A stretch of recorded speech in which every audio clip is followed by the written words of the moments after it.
नमस्कार दोस्तों, मैं प्रवीण कुमार रॉय। तो आज इस वीडियो के माध्यम से टेली प्राइम 2.0 हम सीखने जा रहे हैं। तो आखिर टेली शब्द का अर्थ क्या होता है? तो किसी भी चीज़ को जब मैच करते हैं हम तो उसको हम टेली बोल सकते हैं। जैसे कि आप स्कूल्स में या कहीं पे भी इसको टेली करके देख लो, यानी कि उसको मैच करके देख लो, तो उसको टेली करना होता है। और टेली जो शब्द आया है वो टेली स्टिक से आया है।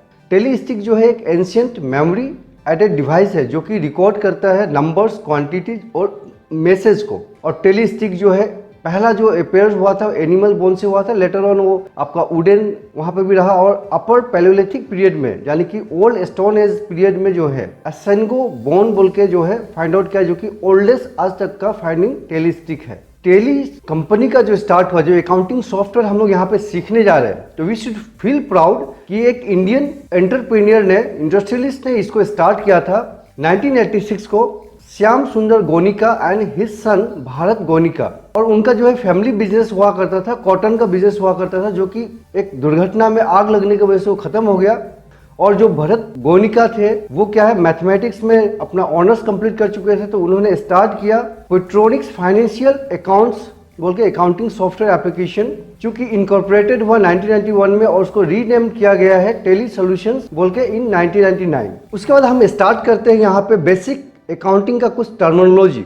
तो सबसे पहले बिजनेस क्या है, व्हाट इज बिजनेस? तो business is about to sell and purchase of goods और rendering of services with an intention to earn a profit. यानी कि कोई भी सामान को परचेज करना और सेल करना विथ, और सर्विसेज हो, सामान हो, और इंटेंशन क्या है, इन फ्यूचर प्रॉफिट उससे अर्न करना है। तो why we need to record in business transaction, क्यों बिजनेस ट्रांजेक्शन को हमें रिकॉर्ड करना चाहिए? तो accounting is use for the maintenance of systematic recording of all financial transaction in a book of account. Even the most brilliant executive and managers cannot accurately remember the numbers amount of varied transactions every day. यानी कि day to day जितना भी transaction होता है, चाहे कोई कितना भी ब्रिलियंट, कितना भी इंटेलिजेंट जीनियस क्यों ना हो, वो एग्जीक्यूटिव या मैनेजर्स वो भी सारे चीज़ों को day to day purchase, sales, receive, payment, वो सारी चीज़ों को याद नहीं रख सकता है। दैट्स व्हाई तो उसको रिकॉर्ड करने के लिए क्या है, हम खाता बही में रिकॉर्ड कर सकते हैं।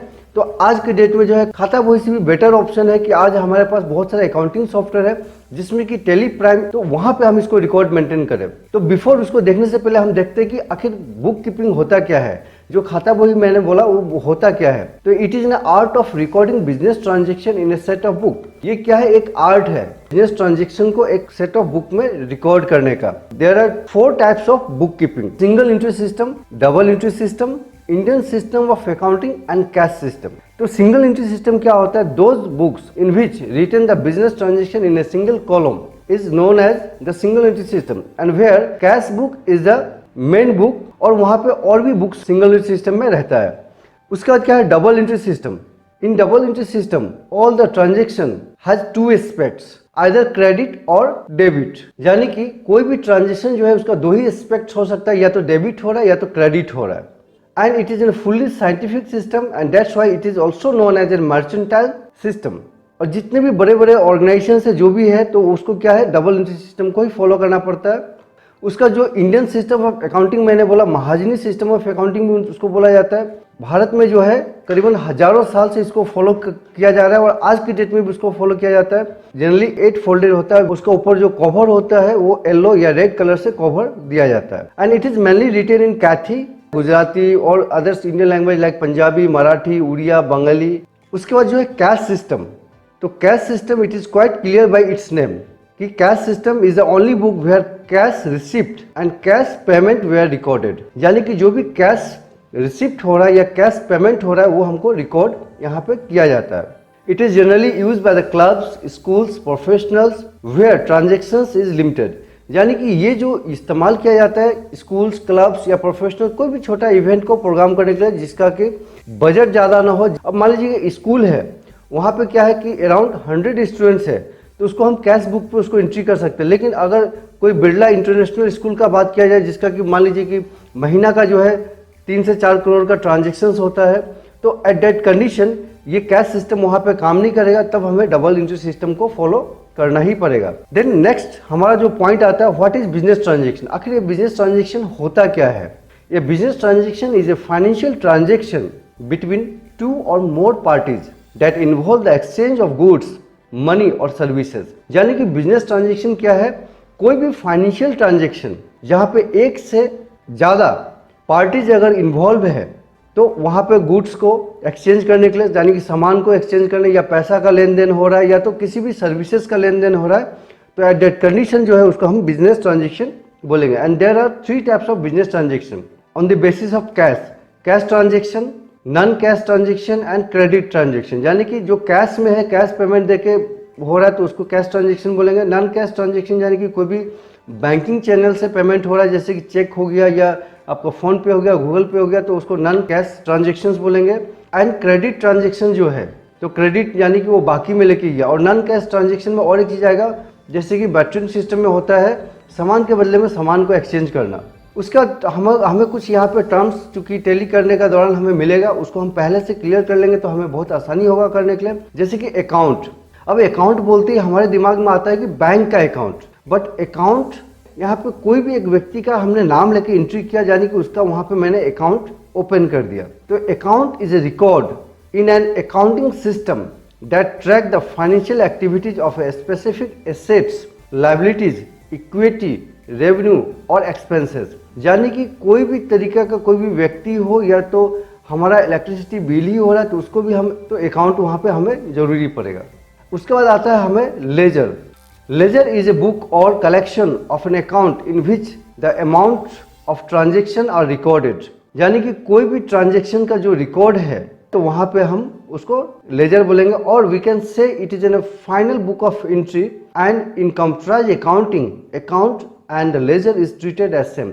यानी कि कंप्यूटराइज अकाउंटिंग में जो है लेजर और अकाउंट दोनों को एक ही ट्रीट किया जाता है। यानी कि कोई बैंक अकाउंट है उसका भी हमें लेजर बनाना पड़ेगा, कोई इलेक्ट्रिसिटी बिल है उसका भी लेजर बनाना पड़ेगा। यानी कि यहाँ पे सारा जो रिकॉर्ड होगा वो पार्टिकुलर अलग अलग तरीके का लेजर हमें बनाना पड़ेगा। उसके बाद यहाँ पे आता है कैपिटल अकाउंट। तो कैपिटल अकाउंट क्या होता है, ये बहुत इंपॉर्टेंट है, आप ध्यान से सुनना। Capital account stands for the proprietor in case of proprietorship, partners in case of the partnership, directors in the case of the limited or private limited directors who invested the fund to start a firm। यानी कि किसी भी firm को start करने के लिए जो है the amount invested by the founder or the owner are known as a capital amount। और जो पैसा उन्होंने इन्वेस्ट किया है उस पैसा को हम क्या अंडर कैपिटल अकाउंट यहाँ पे रखेंगे। उसके बाद हमें आता है फाइनेंशियल ईयर। तो फाइनेंशियल ईयर क्या है, हमारे भारत में जो है 1 अप्रैल से स्टार्ट होता है और 31 मार्च को एंड होता है, और ये 1 साल का पीरियड होता है। द टर्म फाइनेंशियल ईयर और फिजिकल ईयर्स, उसको फिजिकल ईयर्स भी बोला जाता है, refers to the time period the year in which you have earned the income. और एक रीजन और है कि 1 अप्रैल क्यों रखा गया है। आप लोग के मन में ये आता होगा कि हमारा साल जो है 1 जनवरी से स्टार्ट होता है, फिर ये जो फाइनेंशियल ईयर है ये 1 अप्रैल से क्यों स्टार्ट होता है। तो इंडियन कैलेंडर के हिसाब से जो है in the month of April 1st और 2nd वीक वो हमारा न्यू ईयर होता है, इसीलिए जो है 1 अप्रैल रखा गया है। और जॉर्जियन कैलेंडर के हिसाब से जो है जनवरी 1 जो है न्यू ईयर होता है। और जो भी बिजनेस का ट्रांजेक्शन है, जो भी टैक्स पेमेंट है, वो हमें 31 मार्च तक को वहाँ पे कंप्लीट करना पड़ता है। उसके बाद यहाँ पे मैं देखना चाहूँगा कि assets, and assets is a resource or with an economic value that an individual or corporation with an expectation that it will provide a future benefit। यानी कि कोई भी एसेट्स, कोई भी सामान है, कोई वैसा व्यक्ति भी है जो कि आपको इन फ्यूचर बेनिफिट्स दे सकता है, उसको हम एसेट्स बोल सकते हैं। जैसे कि एजीपी अब्दुल कलाम को हमने खोया तो वहां पे बोला कि हमने एक देश का एसेट्स खो दिया है, तो ये तो इंडिविजुअल हो गया। लेकिन बिजनेस पर्पज में जो भी आपके पास सामान है, पैसा है, डिपोजिट्स है, और चूंकि फ्यूचर बेनिफिट्स में उसका काम आने वाला है तो उसको हम एसेट्स बोलेंगे।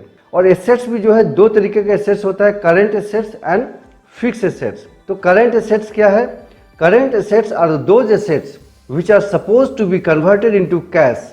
यानी कि करंट एसेट्स क्या है, जो कि वो कैश में कन्वर्ट हो सकता है, तो उसको हम करंट एसेट्स में रखेंगे। Like for example cash in hand, deposits in bank account, जो बैंक अकाउंट में डिपॉजिट्स है, stock of raw material, work in progress, stock of finished goods. ये सारा जो है, क्योंकि आने वाला दिन में कहीं ना कहीं आपका ये करंट एसेट्स में कन्वर्ट होने वाला। फॉर एग्जांपल यहाँ पे सपोज एक चिप्स का फैक्ट्री है और चिप्स का फैक्ट्री में बहुत सारा पोटैटो जो है स्टोर करके रखा हुआ है स्टॉक में, उसको बहुत सारा को स्लाइस किया गया है और कुछ ड्राई होके फ्राई होने के लिए गया और कुछ फ्राई होके जो है प्रोसेसिंग में पैकेटिंग में गया, यानी कि इसको हम बोलेंगे क्या, वर्क इन प्रोग्रेस। और जब फिनिश हो जाता है, जो पैकेटिंग होके भी वहाँ पे रखा हुआ है तो पैकेट भी कंप्लीट हो गया, तो उसको हम स्टॉक ऑफ फिनिश गुड बोलेंगे, जो कि अब बाहर मार्केट में निकलने के लिए तैयार हो चुका है और जैसे ही मार्केट में निकलेगा वो हमें कैश में कन्वर्ट हो जाएगा। तो ये होता है करेंट एसेट्स, जो भी कैश में कन्वर्ट हो सकता है in the form of cash. और फिक्स एसेट्स क्या होता है? Fix assets are those assets which are not for the sale in a normal course of business. Those are held in the production of goods or rendering of services. यानी कि fix assets क्या होता है? वैसा asset जो कि normal course of business में तो सेल के लिए नहीं होता है, लेकिन वो क्या है, प्रोडक्शन में आपको जरूरी होता है। तो जो भी प्रोडक्शन में इस्तेमाल होता है सामान, उसको हम क्या बोलेंगे? फिक्स एसेट्स बोलेंगे। अब फिक्स एसेट्स भी जो है दो तरीके का होता है, tangible fix assets and intangible fix assets. Tangible fix assets क्या होता है? Are those assets which are in the physical form or physical mode which can be seen and touched, जिसको हम देख सकते हैं, टच कर सकते हैं। For example furniture and fixers, building, land and buildings, तो वो सब जो है क्या है, यहाँ पे टेंजेबल फिक्स एसेट्स पे यहाँ पे आएगा। उसका इनटेंजेबल फिक्स एसेट्स क्या है? जिसको हम देख तो नहीं सकते but it stand N economic value, यानी कि वो फाइनेंशियल वैल्यू को स्टैंड करता है। एंड द ऑर्गेनाइजेशन और the firm has an right and obligation like copyright, patent right, goodwill, trademark, brand name. तो ये सब जो मैंने बोला, कॉपीराइट, जैसे कि कोई भी कॉपीराइट है, पेटेंट राइट है, और गुडविल, कोई भी बिजनेस होता है तो उसका एक गुडविल होता है और गुडविल का भी एक वैल्यू होता है। यानी कि इन द केस ऑफ कभी भी कंपनी अगर सोल्ड आउट होता है, जैसे कि मैंने पहले बोला, fix assets are those assets which are not sold for the normal course of business. यानी नॉर्मल कोर्स ऑफ बिजनेस में तो सेल के लिए नहीं है। एबनॉर्मल केस, यानी कि ऑनर जो है उसको छोड़ के जाना चाहता है या तो उसको सोल्ड आउट चला नहीं पाता है, सोल्ड आउट करना चाहता है, तो किसी भी कंडीशन में जब कंपनी सेल होगा तो उसका एसेट्स जो है, करंट एसेट्स, ये सबको तो देखा ही जाएगा। फिक्स एसेट्स में टेंजेबल फिक्स एसेट्स को देखा जाएगा और इनटेंजेबल फिक्स एसेट्स एक ऐसा एसेट्स है जिसका वैल्यूएशन लगाना बहुत डिफिकल्ट होता है और उसका हाई वैल्यू भी चार्जेस किया जा सकता है। यानी कि एक कंपनी अगर पकड़ लो, फॉर एग्जांपल 2 करोड़ में जो है उसको सोल्ड आउट किया गया है, उसका गुडविल के वजह से जो है उसको हो सके वो और एडिशनल 2 करोड़ डिमांड कर सकता है, क्योंकि मार्केट में उसका गुडविल है, ऑलरेडी कस्टमर बिल्डअप है। तो ये बहुत इंपॉर्टेंट होता है। और ट्रेडमार्क, ब्रांड नेम, उसका स्टॉक एंड इन्वेंट्री, यानी कि जैसे कि हम लोग चिप्स का फैक्ट्री का एग्जाम्पल लिया था, अगर चिप्स का पैकेटिंग अब जो है पूरा हमारा पैकेट होके रेडी है अब मार्केट में सोल्ड आउट होने के लिए, तो वो जितने भी स्टॉक्स होगा वो हम स्टॉक्स बोलेंगे। यानी कि आपके पास जितने भी सामान है, स्पेयर्स है, बिजनेस आइटम्स है, जो कि सेल्स पॉइंट ऑफ व्यू से आपने वहां पे रखा है, वो स्टॉक में आएगा, तो उसको हम बोलते हैं स्टॉक इन हैंड। उसका बाद आता है लायबिलिटीज। बिजनेस में कुछ लायबिलिटीज भी आ जाता है, तो liabilities are the obligation other than owners fund. Simple language में अगर हम समझे तो यही ऑनर का जो फंड है, उसके बाहर कोई भी अगर फंड आता है, जैसे बैंक से लोन हो गया, किसी से एडवांस पेमेंट हो गया, किसी भी तरीका का पेमेंट अगर आता है या किसी भी तरीका का मटेरियलिस्टिक अगर आता है, तो वो हमारा लायबिलिटीज हो जाता है। और लायबिलिटीज भी 2 भाग में भाग किया गया है, current liabilities and long term liabilities.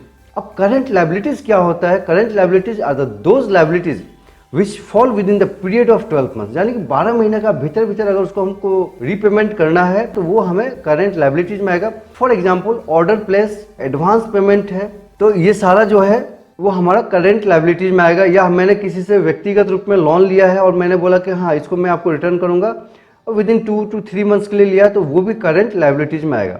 Long term liabilities क्या होता है? In long term liabilities period fall more than a year, यानी 1 साल से ज्यादा का समय यहाँ पे लगेगा। फॉर एग्जाम्पल कार लोन हो गया, होम लोन हो गया, बिजनेस लोन हो गया, एक्सेट्रा। तो ये सब जो है कार लोन जैसे 3 इयर्स या 5 इयर्स के लिए हम ले रहे हैं। होम लोन हो गया, पकड़ लीजिए 10 to 15 इयर्स या 20 इयर्स के लिए ले रहे हैं। बिजनेस लोन है 5 इयर्स के लिए ले रहे हैं। तो ऐसा ड्यूरेशन जो लॉन्ग ड्यूरेशन होगा मोर देन 1 ईयर्स, तो उसको हम क्या लॉन्ग टर्म लायबिलिटीज पे रखेंगे।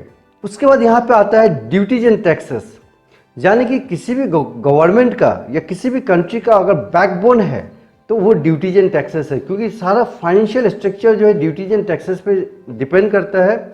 तो ड्यूटीज एंड टैक्सेस भी अगर बात किया जाए तो यहाँ पे 2 तरीका का टैक्सेस है, indirect tax and direct tax. तो indirect tax is a tax levied on the consumption of goods and services and it is not directly on the income of a person. Instead, he or she has to pay the tax along with the price of goods or services brought by the seller. यानी कि जैसे ही हम खरीद के लेके आते हैं तो उसी सामान का भीतर ही MRP का भीतर ही वहाँ पे ड्यूटीज टैक्सेस जो है इनडायरेक्ट टैक्स भी वहाँ पे रहता है. इन इंडिया GST जो है it is A form of indirect tax. उससे पहले वेट हुआ करता था, वैल्यू एडेड टैक्स. तो goods and service tax implemented on 1st July 2017 at midnight, which is in the form of indirect tax. तो goods and service tax indirect tax है. अगर goods and service tax के बारे में बात किया जाए, GST का भी जो फॉर्म है inter state and intra state. Intra state अगर हम देखेंगे तो वहाँ पे दो तरीका का हमको यूज करना पड़ता है. Central goods and service tax जिसको CGST बोला जाता है, और SGST state goods and service tax. अगर हम स्टेट की जगह पे कोई यूनियन टेरिटोरीज में है या हमने अकाउंट जहाँ पे मेंटेन करें यूटी का, यूनियन टेरिटोरीज का अकाउंट मेंटेन कर रहे हैं, तो वहाँ पे UT GST होगा. और ये तो इंट्रा स्टेट का बात हो गया. और इंटर स्टेट जो है यानी कि एक स्टेट से दूसरे स्टेट में अगर ट्रांसपोर्टेशन हो रहा है, सामान का कंजप्शन हो रहा है, तो उसको इंटर स्टेट बोला जाता है. तो यहाँ पे जो है IGST यूज होगा, integrated goods and service tax, जहाँ पे CGST SGST को कंबाइन किया जाता है. और in the case of UT union territories UT भी यहाँ पे कंबाइन किया जाएगा. तो इंट्रा स्टेट का मतलब क्या, एक ही राज्य के भीतर, एक ही स्टेट के भीतर. जैसे कि सामान महाराष्ट्र से मुंबई से पुणे जा रहा है तो वो क्या है, वो आपका इंट्रा स्टेट है. लेकिन मुंबई से जो है अगर गुजरात जा रहा है, सूरत जा रहा है, तो वो इंटर स्टेट हो जाएगा, यानी कि एक स्टेट से दूसरे स्टेट जा रहा है. या मुंबई से अगर आसाम की ओर आ रहा है तो इंटर स्टेट होगा, यानी कि वहाँ पे बहुत सारे स्टेट्स पड़ेगा. तो उस कंडीशन में जो है CGST जो है central goods and service tax और सेंट्रल गवर्नमेंट को चला जाता है. SGST जो है state good and service tax या union territory goods and service tax बोल रहे, तो वो जो है स्टेट या तो UT को चला जाता है. और इंटर स्टेट कंडीशन में क्या है, IGST जो है वो सेंट्रल गवर्नमेंट को जाता है. फिर सेंट्रल गवर्नमेंट अलग अलग स्टेट्स को जो है वहाँ पे जिसको जितना GST चाहिए उतना वहाँ पे मिलता है. ये तो GST का हो गया. उसके बाद जो है TCS, ये भी एक इनडायरेक्ट फॉर्म ऑफ टैक्स है. टैक्स कलेक्टेड एट सोर्स, ये tax payable by the seller which he collected from the buyers at the time of sales of goods under section 206 of the income tax act. TCS कहाँ पे implement होता है ये मैं आपको बताता हूँ. 10 लाख से ज़्यादा का आप अगर गाड़ी परचेज करो वहाँ पर TCS आपको पे करना पड़ेगा. यानी कि वो जो शोरूम है वो ऑलरेडी आपको TCS इंक्लूड करके आपको वहाँ पे आपको बिल प्रोवाइड करेगी. कोई भी बिजनेस है, टेंडू लिप्स का हो गया, बुलियंस का हो गया, वहाँ पे हमें पे करना पड़ता है. और अदर्स देन फॉरेस्ट प्रोडक्ट हो गया, टिम्बर्स प्रोडक्ट हो गया, वहाँ पे भी TCS पे करना पड़ता है. इन डिटेल्स जब हम इसको करेंगे तो सारे डिटेल्स में हमको मिल जाएगा. उसके बाद जो है डायरेक्ट टैक्स. डायरेक्ट टैक्स में जैसे कि TDS जो है डायरेक्ट टैक्स है जो कि टैक्स डिडक्टेड एट सोर्स, यानी कि जहाँ से सोर्स है वहीं से इनकम से ही उसको डिडक्ट कर लिया जाए. And it is a form of income tax with an aim to collect tax from the very source of an income. यानी कि आप किसी कंपनी में काम कर रहे हैं तो वहाँ से आपको, जैसे कि सपोज फॉर एग्जांपल कोई LIC का एजेंट है, उसको जो है 10,000 का जो है वहाँ पे एक कमीशन 5% TDS इंडिया जो इनकम टैक्स वहाँ पे डिडक्ट कर लिया जाएगा. तो टैक्सेशन का जो रूल है कहाँ पे कितना TDS होगा, अलग अलग इनकम का फॉर्म के लिए जो है अलग अलग यहाँ पे परसेंटेज दिया गया है इनकम टैक्स का. तो उस तरीक़े से आपको वहाँ पे ऑलरेडी जहाँ से आपको मिल रहा है वहीं से आपको डिडक्शन यहाँ पे कर लिया जाएगा. यानी कि डिडक्टर ने जो TDS सर्टिफिकेट इशू किया है फॉर्म 26 AS के आधार पे, तो उसके आधार पे रिटर्न फाइल किया जा सकता है. और अगर वो इनकम टैक्स का जो कि टैक्सेशन का लॉ में आता है तो उसको रिटर्न भी वहाँ पे मिलेगा. उसका आई थिंक फैमिलियर सेल्स के बारे में आप जानते होंगे. सेल्स जो भी एक या दो पार्टी के बीच में कोई भी सामान का लेना देना आदान प्रदान करना in the exchange of money, यानी कि sale is a transaction between 2 or more parties in which the buyers receives goods services or assets in the exchange of the money. वहाँ पे सेल्स रखेंगे. अगर परचेज है तो परचेज भी उसी तरीका का, अगर मान लीजिए कि कोई भी सामान का लेना देना है, अगर हम खरीद रहे हैं तो परचेज हो जाएगा, अगर किसी को बेच रहे हैं तो सेल हो जाएगा. उसका सेल करके जो भी हमें पैसा आएगा उसको हम रेवेन्यू बोलेंगे. The total amount of collection either in the cash or bank account is known as a revenue. जो टोटल कलेक्शन है उसको रेवेन्यू बोलेंगे. और एक्सपेंसेस, एक्सपेंडिचर क्या होता है, during the process of earning revenue there is some expenses, यानी कि वहाँ पे कुछ कॉस्ट इंक्वायर्ड होता है, तो उस कॉस्ट को क्या बोलेंगे हम, एक्सपेंसेस बोलेंगे. लाइक सपोज रेंट हो गया, इलेक्ट्रिसिटी बिल हो गया, एम्प्लॉयज़ का सैलरी हो गया, ट्रांसपोर्टेशन कॉस्ट हो गया, कुरियर चार्जेज हो गया, तो ये सारा जो है एक्सपेंडिचर पाएगा. और जितना भी रेवेन्यू आया है और उसको हम एक्सपेंडिचर से माइनस कर देते हैं तो वो हमारा अगर पॉजिटिव वैल्यू है तो प्रॉफिट होगा। तो प्रॉफिट क्या है? Excessive of revenue over the period related to expenses during an accounting year is profit, यानी कि profit increases the investment of an owner. तो यहाँ पे जो है, तो जैसे वो पॉजिटिव फिगर होगा रेवेन्यू को एक्सपेंसेस से माइनस करने के बाद, तो वो क्या है? हमारा प्रॉफिट होगा। अगर नेगेटिव वैल्यू आता है तो वो हमारा लॉसेस होगा। तो लॉसेस में क्या होता है? The excess of expense over the period related to revenue is term to be losses and it decreases the owner's equity, यानी कि ऑनर्स इक्विटी या ऑनर्स का कैपिटल अमाउंट को डिक्रीज करता है। उसके बाद क्या है यहाँ पे? Credit and debit. तो क्रेडिट एंड डेबिट को समझने के लिए क्या है? If Vishnu gives ₹1000 to Lakshmi, then Vishnu account will be debited and Lakshmi account will be credited. यानी कि अगर आप बैंक अकाउंट, आपका पास पासबुक होगा, आप देखते होंगे कि आपने अगर 1000 रुपया आपके अकाउंट में डिपॉजिट कराया है तो 1000 रुपीज़ CR बोल के आता है, यानी कि क्रेडिट होता है। अगर आप वहाँ से विड्रॉ किया है या तो ट्रांसफ़र किया है तो उसके साइड में देखना वहाँ पे 1000 रुपीज़ DR आएगा, यानी कि डेबिट। तो सपोज विष्णु जो है लक्ष्मी के अकाउंट में 1000 रुपया डाल रहा है, तो यहाँ पे क्या हुआ? विष्णु का अकाउंट क्या हो गया? डेबिट हो गया, खाली हो गया, क्योंकि वहाँ से पैसा लक्ष्मी के अकाउंट में चला गया। और लक्ष्मी का अकाउंट क्या हो गया? क्रेडिट हो गया। तो in this case Vishnu is a creditor. Vishnu क्या किया? अदर्स अकाउंट को क्रेडिट कर दिया, इसीलिए वो क्रेडिटर हो गया। और लक्ष्मी जो है डेबिटर हो गया, क्योंकि लक्ष्मी ने विष्णु के अकाउंट को डेबिट कर लिया, खाली कर लिया। तो इसी आधार पर क्रेडिटर और डेबिटर होता है। इसको आप ध्यान से देखना, समझ लेना अच्छे से। उसका तो वाउचर एंट्री, तो एवरी डेली जो हमारा ट्रांजेक्शन होता है उसका जो एंट्री करना पड़ता है, रिकॉर्ड करना पड़ता है, उसको हम वाउचर एंट्री बोलते हैं। आफ्टर देन नेक्स्ट क्लासेस में कुछ लिस्ट ऑफ ग्रुप्स और लेजर क्रिएशन के बारे में देखेंगे, कंपनी क्रिएशन के बारे में देखेंगे। सो आज के लिए इतना ही। Okay then, thank you very much, have a great and fantastic day.